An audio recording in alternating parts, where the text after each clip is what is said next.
السلام عليكم ورحمة الله وبركاته. ازيكم عاملين ايه؟ يا رب تكونوا بخير ان شاء الله. معايا وصفة جديدة هنعملها مع بعض. يلا بينا كده نبدأ الفيديو ونصلي على الرسول عليه افضل الصلاة والسلام ونسمي نقول بسم الله. ويلا بينا نشوف الوصفة اللي معايا. وصفة ايه معايا؟ ان شاء الله هعمل كده معاكم الممبار. تمام. لو انت اول مرة تشوف القناة بتاعتي يسعدني طبعا اشتراكك في القناة، ولو انت مشتركة في القناة متنسيش تعملي لايك وتكتبي لي كومنت في اخر الفيديو تقولي لي ايه رايك في الوصفه وايه رايك في الفيديو. تمام. يلا كده بقى بينا نبدا الفيديو ونشوف احنا عملنا بقى الممبار ده وطلع جميل كده وقمر كده زي ما انتم ما شايفين ازاي، وهل بقى الطعم زي ما احنا يعني طعمه كده زي الشكل ولا ايه؟ تمام. هنبدا كده الفيديو. انا معايا بصراحه كميه الممبار انا غسلتها، ما كنتش انا حاطه في دماغي ان انا هصور وكده. تمام. فخلاص بقى ما كنتش يعني مجهزة للتصوير او ما كنتش مستعدة للتصوير، فكان اخر حبة معايا كده اللي هم عايزين يتنضفوا. تمام. فحبيت ان انا اوريكم كده انا بنضفهم ازاي. انا بمسك الممبار بقلبه. تمام. بروح ماسكه كده قلباه زي ما انتم ما شايفين كده معايا، وبروح حاطه الحرف بتاعه كده في قلب الحنفية، واروح فاتحه الحنفية بيروح نازل كله كده بالطول زي ما انتم ما شايفين كده. تمام.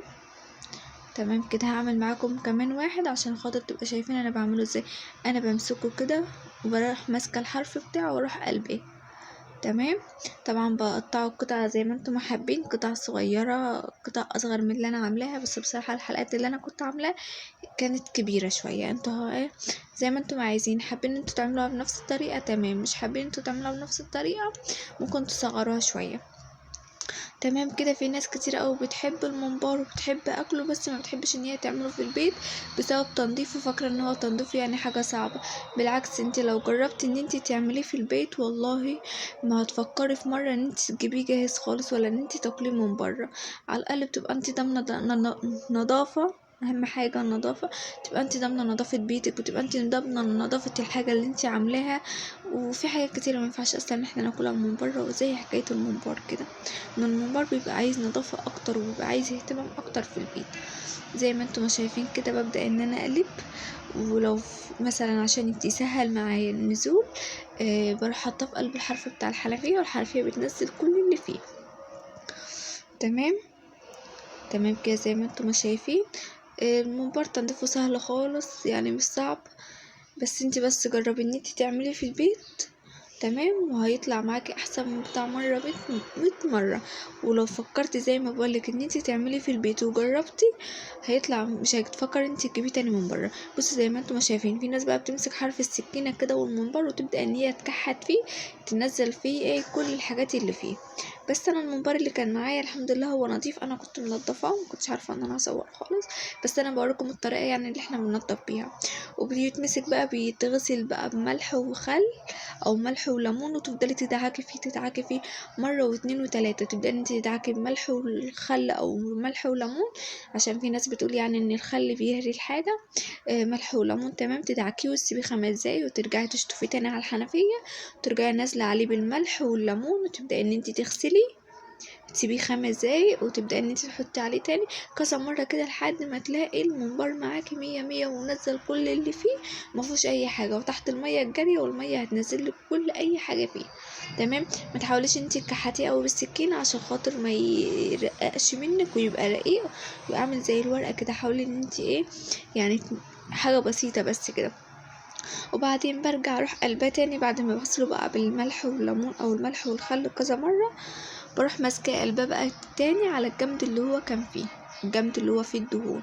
مجرد ما بقلبه كده وبحط الحرف بتاعه في الحنفية هو بينزل لوحده زي ما انتم شايفين انا بعمل ازاي. بروح قلب الحرف واروح قلباه. تمام. اكيد انتوا واضح عندكم. تمام. وبروح قلبه واروح حاطه الحرف بتاعه في الحنفية بيروح نازل. في ناس ما بتقلبوش المرة التانية دي، هي بتقلبه مرة واحدة اللي هي بتاعة التنظيف وخلاص على كده، وبتخلي الدهون دي لجوه. طبعا انا لو خليت الدهون لجوه هيبقى تقيل قوي، واحنا مش من النوع ان احنا بنحب الدهون، مش بنحب الحاجة الدسمة. تمام. فالدهون دي اصلا مع الشوربة بتنزل في الشوربة، بتسيح في قلب الشوربة، وفي نفس الوقت لما بتيجي تحمري برضو بينزلك الدهون اللي هي بتبقى من برا دي، فبتبقى الدهون فيه بتبقى بسيطة. بالعكس بقى لما يكون الدهون دي من جوه لما بينزل في قلب الشوربة الدهون دي بتسيح في قلب الحشو اللي جوه في قلب الرز والخلطة، تيجي تحمريه فبتبقى بيسيح زيادة، فبتبقى فيه كمية دهون كتيرة. تمام. فانت برضو الطريقة اللي يريحك. انا هنا كده خلاص خلصت غسيل الممبار وغسلته وخلاص والدنيا تمام. هعمل معايا بقى الخلطة بتاعتي. انا بصراحة الخلطة انا بسبكها. في ناس بتعمل الخلطة بتاعت المحشي او الممبار ني في نية، اللي هي ايه يعني ني في نية دي؟ اللي هي بتبقى البصلة مقطعها، يعني مثلا تقطع البصلاية ونية كده، وتروح ماسكة عليها الطماطم ضربها في الخلاط ونازلة على البصل وعلى الخضرة. تمام. وحاطة التوابل بتاعتها والرز وكله ني في ني كده، ما بتجيبش حاجة على البوتاجاز، وحاطة حبة زيت ومقلبها كله، وتبدأ ان هي تحشيه سواء الرز او سواء الممبار او المحشي. بصراحة لا، انا دي بتبقى يعني بتبقى اسهل شوية للناس اللي هي مش عايزة حاجة تقيلة، مش عايزة حاجة مسبكة. تمام. الناس يعني اللي بتبقى عندها قولون وكده، مش عايزة حاجات مسبكة وكده، فالطريقة دي بتبقى اسهل ليها. لكن انا بصراحة انا بحب الحاجة كده ان انا اسبكها. الخلطة بتاع المحشي عامة بجميع بقى المحاشي. حطيت هنا ايه، حطيت معلقة زبدة على زيت او سمنة على زيت او زيت بس او سمنة بس اللي يريحك. انا حطيت الاتنين على بعض. تمام. ومسكت كده بصلاية محترمة ورحت ماسكاها مقطعاها كده تقطيع عشوائي، وبدأت ان انا اشوح فيها البصل بتاع المحاشي. عامة ما بيحمرش قوي، هو يا مطبق ان هو يصفر يدبل بس كده، ما تحمرهوش قوي عشان ما يمررلكيش الخلطة بتاعت المحشي ويديكي نتيجة مش كويسة. تمام. فاللي هو ان انا مش بعمله ايه، مش مش بحمر قوي، ببدأ ان انا احمر فيه كده. تمام. اشوح فيه لحد ما اللون بتاعه ما يبدأ ان هو يحمر، يدبل معايا او يصفر او يديلي بس لون كده مصفر معايا. طبعا كده طماطم مفرومة في الخلاط. تمام. انا كنت عاملة الخلطة. تمام. وما كفتش فزودت يعني تاني وكده. تمام. زي ما انتم ما شايفين كده. بس حبيت بقى ان انا اوريكم الطريقه كلها، الخطوات كلها مره واحده، والخطوات كلها من ورا بعضها بالتفصيل، عشان خاطر لو في حد لسه مبتدئ، او مثلا في ناس كتيره بتشتكي ان هما بيبقوا عايزين يعملوا الممبار وبيبقى قلقانين من النظافه بتاعته وكده. فحبيت ان انا اجيبه بقى الوصفه من اولها لاخرها عشان خاطر تشوفوا الوصفه معايا. بتمنى ان شاء الله ان الوصفه تعجبكم، وبتمنى كمان ان انتوا تجربوها. هنا كده بقى بسيب الصلصة على النار لما تتسبك معايا خالص. ماشي. انا هنا حسيت ان الطماطم بتاعتي مش حمرا يعني قوي، فرحت نازلة عليها بمعلقة بابريكا. تمام. عشان تظبط لي اللون بتاعها شويه والخلطه تطلع ايه، حمرا وكده. وكان كمان كان عندي خضره كنت حطاها في التلاجة، يعني كنت عامله خلطه بتاع محشي وكانت فضت معايا، فقلت بقى بدل ما تترمي وكده فرحت احطها في الفريزر، فبطلعها عادي واشتغل بيها عادي وكده كده. يعني انا مش بخليها بتطول، اللي هي بقى لها يومين بس. تمام. طبعا الخضرة بتاعت المحشي بتبقى بقدونس وكزبرة وشبت، التلاتة كده على بعض، بتمسكيهم تغسليهم وبتقطعيهم تقطيعة كده صغيرة، تبدأي ان انتي تنزلي بيهم. نزلت كده بيهم وعطيتهم تقليبة كده واتنين. تمام. وايه، واسيبهم كده ايه لما ياخدوا يدوا كده مع بعض الطماطم مع الخضرة. هنا بقى كده نزلت بالتوابل بتاعتي، نزلت بكزبرة ونزلت بكمون وملح وفلفل اسود. تمام. وحطيت في الاول بابريكا. تمام كده. لو انت حابه انت هو الكمون والفلفل الاسود والملح بس. تمام. تمام. التوابل على حسب ما انت ما بتحبي. في ناس ممكن تحط مثلا جوز الطيب، في ناس ما بتحبهاش في الاكل. تمام. فبتبقى التوابل دي حريه شخصيه. تمام. انت برضو اللي يريحك. وهنا كمان حطيت سنه بسيطه كده من الشطه، طبعا لو الناس ايه حابه ان هو يبقى الشطه بتاعته مظبوطه. تمام. في ناس بتبقى حابه ان هو حراق او سبايسي، وفي ناس ما بتحبش الشطه خالص. طبعا زي ما انتم عايزين الحاجه اللي انتم بتحبوها انتم تعملوها. هنا بقى كده مسكت الرز اللي معايا غسلته ورحت نازله بقى بيه بقى كده بعد ما صفيته. هديله بس كده تقليبه على النار، مش اللي هو اطول عليه كده، يا مدوبك هقلب الطماطم مع الخضره مع التوابل والرز وكله في قلب بعضه، واروح طافيه عليه على طول. تمام. ما بتخليش الرز يطول على النار عشان خاطر ما يستويش منك.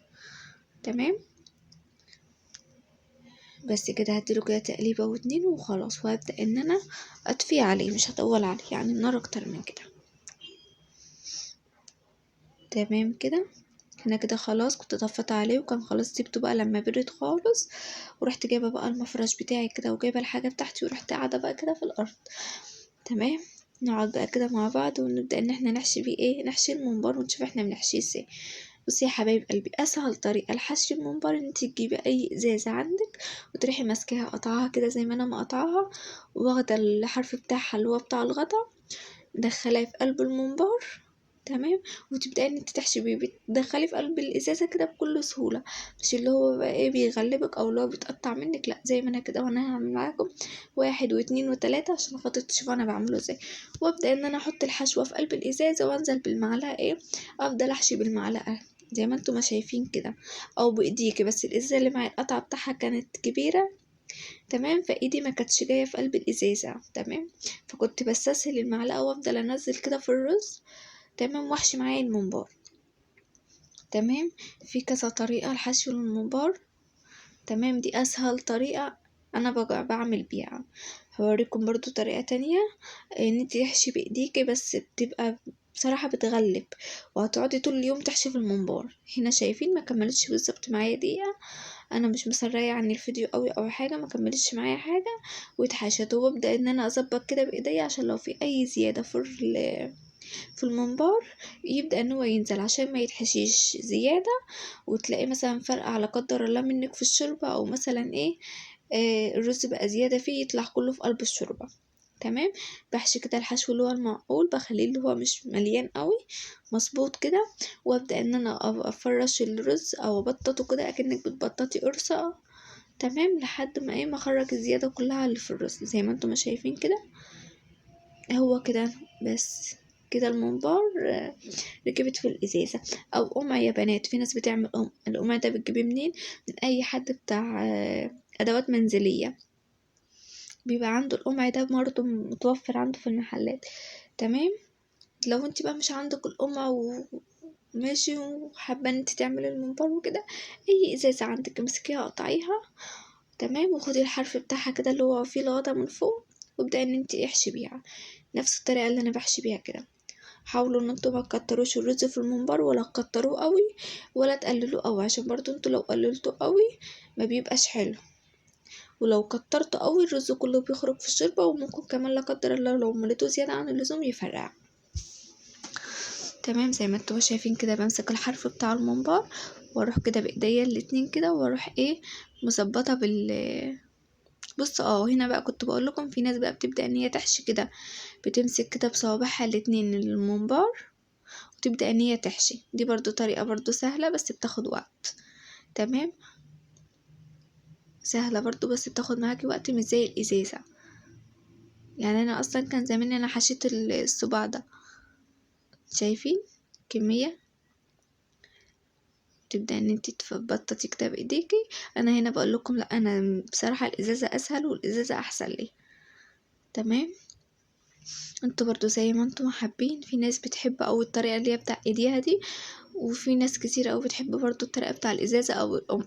تمام. في ناس كتير طبعا مش متوفر عندها القمع، فبيبقى سهل موضوع الازازة، وببدأ ان انا احشي بيه بكل سهولة. تمام. مش اللي هو بياخد معايا وقت ولا حاجة،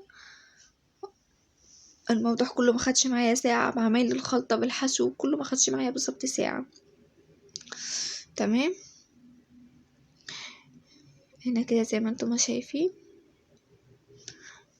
هبدأ ان انا احشي معاكم تاني عشان خاطر ايه، لو في يعني بنات لسه مبتدئة او في حد لسه مبتدئ في عمايل الممبار يستفاد ايه يعني اكتر. إيه الازازة تركيبها سهل في قلب الممبار، مش اللي هو صعب او اللي هي مثلا بتبقى مجهود وتعب، لا زي ما انتم ما شايفين انا بعملها بكل سهولة. وببدأ ان انا احط كده كمية الرز في قلب الازازة، وابدأ ان انا احشي بالمعلقة او بصباعي عادي، ماشي. بس انا ايديا كانت بتوجعني من الحرف بتاع الازازة اللي انا قاطعه، فالمعلقة كان احسن. تمام. زي ما انتم شايفين كده. ممكن بقى تكبروا حجم الممبار زي ما انتم عايزين، ممكن تصغروا، ممكن تخلوا كده الممبار سليم وتحشوه كله كده وهو سليم، وتبدأوا بقى ان انتوا تقطعوا الحجم اللي انتوا عايزينه. بس حاولوا ان انتوا تسيبوا الحرف من اول الصباع الممبار فاضي شوية، والحرف التاني فاضي. ليه بقى؟ يعني من اوله ومن اخره. يعني فاضي حاجة بسيطة كده بتاع 2 سنتي.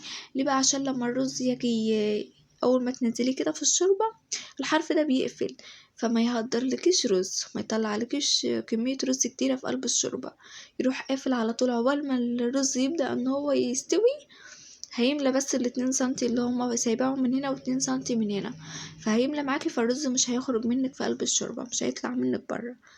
تمام. انا هوريكم دلوقتي الحرف بتاعه. بس يا بنات احنا كلنا ما قمناش كده من النوم لينا نفسنا ان احنا بنعرف نعمل ممبار وبنعمل محاشي وبنعمل حاجات. لا، اكيد كل واحده مثلا غاويه الحاجه، غاويه مثلا مطبخ، غاويه مثلا اكلات، بتحب ان هي تجرب. هنا شايفين الحرف انا سايباه فاضي ازاي من هنا ومن هنا. تمام، عشان خاطر لما يجي الرز ما يخرجش مني كمية كتيرة في الشوربة. اكيد مثلا واحدة مثلا مامتها علمتها، واحدة مثلا خالتها، حماتها، مش عارفة مين علمتها. ما فيش واحدة كده بتخش المطبخ اول ما بتخش بتلاقي نفسها بتطلع وصفات، بتطلع مثلا كيكة ناجحة، بتطلع وصفات ناجحة، بتطلع بتعمل مثلا ممبار، بتعمل محاشي. لا، ما هو احنا اكيد برضو ان احنا اتعلمنا واحدة واحدة واكيد لازم مثلا حاجة تسقط مننا، حاجة تقع مننا. تمام. والشاطر اللي هو بيحب ان هو يجرب، ومش اللي اول ما حاجه ما تقع منه خلاص على كده لا انا مش هعرف اعمل. لا، جربي مره واتنين وتلاته، وبالذات في تنظيف الممبار، عشان في ناس كتير اوي بتحب اكل الممبار وعشاق الممبار بس ما بيرضوش يعملوه في البيت بسبب تنظيفه، شايفين ان هو بيبقى حاجه مجهود ومش هيعرفوا ينضفوه. تمام. لا، انت حاولي انت تنضفي في البيت. النظافه بتاعتك هتبقى انت ضامناها، انت ضامنه انت بتنضفي الحاجه ازاي، انت ضامنه انت عامله الحاجه دي بايدك ازاي. اي ست واقفه في المطبخ بتغسل ايديها اكتر من 50 مره. طول ما انت شغاله في المطبخ، طول ما انت ايديكي في قلب الميه، فايديك انت عارفه انت منضفاها ازاي. يا بالك ان احنا انت اصلا بتاكلي حاجه من الشارع مش عارفين هم عاملينها ازاي، مش عارفين اصلا هم غاسلين الممبار ده ولا هم مش غاسلينه. ممكن يكون في ناس عاملاه بتقلبه، مش اللي هي مثلا بتقعد تكحتلك فيه وتنضفهولك، لا، ده اللي هي هنا بقول لكم لو في مثلا حابب ان هو يشيل الدهون. بس بصراحه الدهون كانت صعبه قوي عليه، ما كنتش عارفه ان انا اشيلها عشان خاطر كانت هتقطع معايا الصبع بتاع الممبار. انتي عارفه هما يا مدبك ان هما بينقعولك في ملح وكتر خيرهم او لو حطلك عليه ليمون او خل. تمام، بينقعوا مره او اتنين وخلاص. تمام. طبعا الا من رحم ربي بقى. فانتي الحاجه دي انتي هتبقى ضمناها، جربي مره واتنين وتلاته. تمام. وان شاء الله يطلع معاكي ناجح، وان شاء الله هتعملي احسن من اي حد ما بيعمله. كمان وانا واثقه 100% ان انت لو جربتي ان انت تعملي في البيت مش هتفكري ان انت تشتري من بره تاني. هيبقى الطعم احسن وانضف. وحطي على انضف ديت يعني تحتيها 200 خط مش 100، حطي 200 خط كده. تمام. هنا كده ببدأ ان انا بقى بحشي كمية معايا. تمام. وبالمناسبة انا اول ما قعدت احشي انا عارفة طبعا ان انا مش هاخد وقت في الحشو، فرحت ماسكة الحلة كده مليها مية وحطها على البوتاجاز تغلي، بحيث ان انا ما اضيعش وقت يعني وكده. لو انتي مثلا لسه اول مرة تحشي وايديكي مش سريعة في الحشو بتاع الممبار، استني لما تحشي الكمية كلها وابدأ ان انتي حطي المية تغلي اللي هي اللي انتي هتسلقيه فيها. تمام. تمام كده. انا هنا كده خلاص كنت خلصت الكمية اللي معايا، كان في بس بتاع 3 كده في الطبق او حاجة. هنا كانت في كذا واحدة يعني كبيرة، بدأت ان انا اقطع فيهم. زي ما بقول لكم ممكن تحشوا الصبح كله مرة واحدة وتبدأي ان انت تقطعي الحجم اللي انت عايزاه. تمام. انا هنا كانت الأمية بتاعتي كانت خلاص بدأت غلت، ما كانش فيه بس غير ال3 صوابع في قلب الطبق كانوا لسه عايزين يتحشوا. هنا انا بحط بقى في الشوربه بتاع الممبار اللي انا بسلق فيها الممبار، انا بحط فيها حبهان ورق لورا ومستكه. بس اللي كان عندي ما كانش صحيح، كان بودره، كان مطحون. تمام. فعادي هيقضي الغرض برضو، اللي هو هيشتغل زيه زي المطحون بالظبط. ما بحطش بقى ولا طماطم ولا بحط مثلا بصل ولا بحط اي حاجه خالص. زي ما انتم شايفين كده اول ما بينزل في الشوربه الحرف بتاعه بيروح قافل على طول. ماشي. وبعد ما يستوي انا هوريكم الشوربه بتاعته ما فيهاش اصلا رز، ما فيهاش حاجه، صافيه خالص، ما فيهاش كده خالص رز. تمام. هسيبه الممبار بالظبط خد معايا يعني يا مدبك انا خلصت الحشو وغسلت كام طبق كده وسلطت الدور وكان هو استوى معايا، يعني مثلا قولي خد معايا نص ساعه. تمام. هنا كده كان خلاص كان استوى وكان تمام زي ما انتم شايفين الشوربة. والشوربة اصلا مش محتاجة طماطم، اللي هي اصلا شايفين لونها، ولا محتاجة بصل ولا محتاجة طماطم ولا محتاجة حاجة. تمام. وهنا كان خلاص كنت بوريكم بقى انا بطلعه كده في قلب المصفى او حاجة، وابدا ان انا احمر فيه. بحط كده رشة ملح بسيطة في قلب الزيت عشان ما يبداش ان هو يطرطش معايا في التحمير ويبهدل لي الدنيا. وكمان وايديا ما تتلسفحش كمان وكده. زي ما انتم شايفين بيتقطع بكل سهولة ومستوي. والطعم كان يا بنات كان قمر قمر قمر، الطعم كان خرافة. بتمنى ان انتوا تجربوا الوصفة. ولو انتوا لسه اول مرة تشوفوا القناة بتاعتي، يسعدني طبعا اشتراكك في القناة. ولو انت مشتركة ما تنسيش تعملي لايك وتكتبي لي كومنت حلو يشجعني على الوصفة الحلوة دي. تمام. واحب اقول لكم السلام عليكم ورحمة الله وبركاته، واستودعكم الله. وشرفني طبعا اشتراكك في القناة وبشكر اي حد مشترك عندي في القناة، بشكره طبعا على متابعته وعلى الكلام الحلو اللي بيكتبولي في الكومنتات. يا رب يا رب يسعدكم زي ما انتم بتسعدوا قلبي بكلامكم الحلو اللي انتم بتكتبولي في الكومنتات. يلا مع السلامة، استودعكم الله.